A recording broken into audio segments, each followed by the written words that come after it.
is an English and drama teacher. His lifelong addiction to ice cream began with the Good Humor Man, as it should have.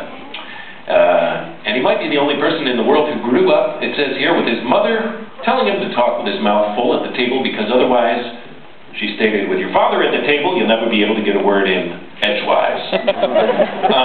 So I was talking with Jon about teaching drama to middle schoolers, which I thought personally was sort of like a redundant thing to do. But I guess you can, there is a job out there for that. So please help me welcome Jon Aaron.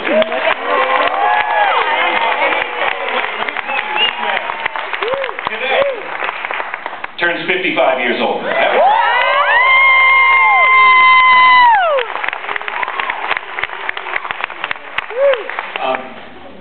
Thank you for giving me the first vocabulary word for my 8th grade this coming year, redundant.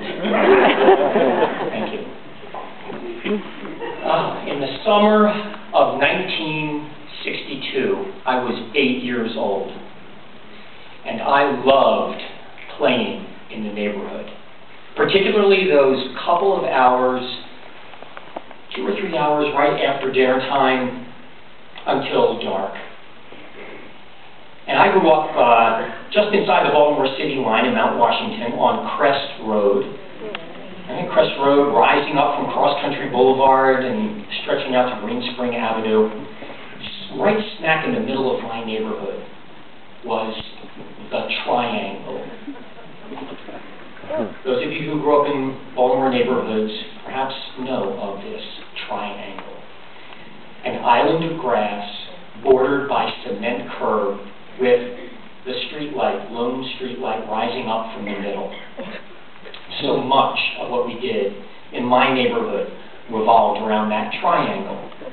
Well, a typical summer evening would find me impatiently finishing dinner, dashing out the screen door, banging open, down my front steps, and calling across the street for my best friend, Rusty Hoagie.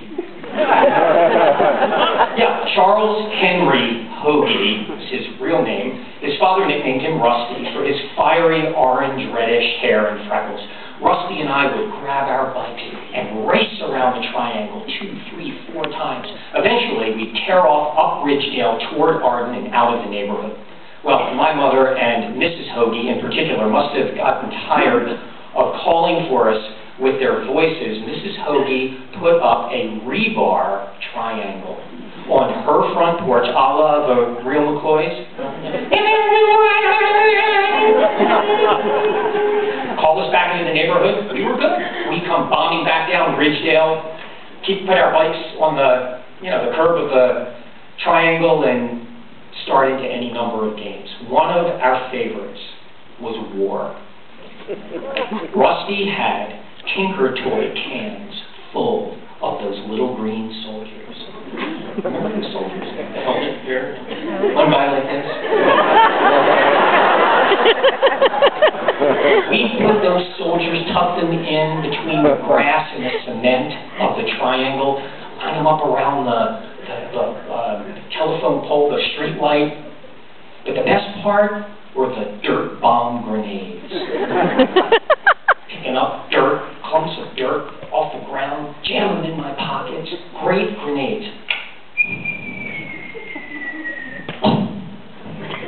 Realistic plumes of dust like explosions we see on combat film on TV. Well, when the war was over, we played any number of games, always involving a ball. Stickball, stepball, wiffle ball, football. Wiffle ball games, we would emulate our favorite Orioles.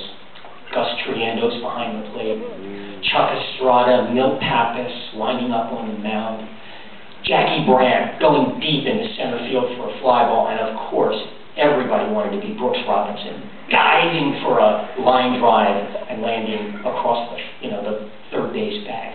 Football, Rusty loved to be Johnny Unitas. Little shuffle back, I always wanted to be Raymond Berry. Again, little tippy-toe catch like he had in Memorial Stadium, or diving across the middle. I love to do a lot of diving. About the only thing that could distract us from these games was the sweet smell and taste of honeysuckle that grew on neighbors' arbors all around the neighborhood.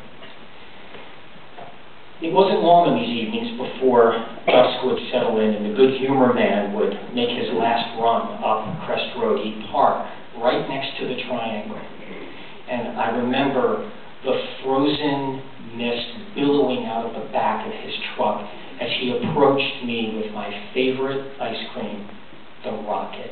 The Rocket was vanilla ice cream with a fudge swirl inside of a cardboard cylinder and a push-it-up. I'm trying to eat it as fast as I can before the heat and the humidity howl it up. Rusty and I would walk away from the Good Humor truck and sit on his front porch to take in a little bit of the adult chatter before we had to go in for a bath and head to bed. But one particular evening, I remember that the tone of the conversation was not the usual gentle, easy summer tone. Mr. Hoagie wasn't talking about washing and waxing his Studebaker the next day, or where did we want the tree swing hung from the tree in their front yard. I remember words like bomb, missile, war, crisis, Cuba, and I'm sitting on the front step right next to Rusty, holding my empty Rocket in my left hand. The moths are flying around the porch light behind me, and I'm staring out at the triangle, at the dim street light, through a wobbly dance of lightning bugs, and I'm trying to wrap my mind around this. And I remember asking the question, if an atom bomb fell on the triangle, would we be hurt?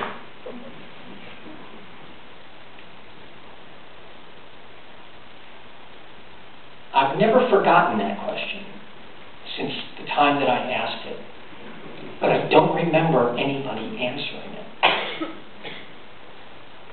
And I wonder, maybe they didn't need to. After all, I had stickball, wiffle ball, good humor, honeysuckle, the triangle, and Rusty. Nothing could hurt us. Not that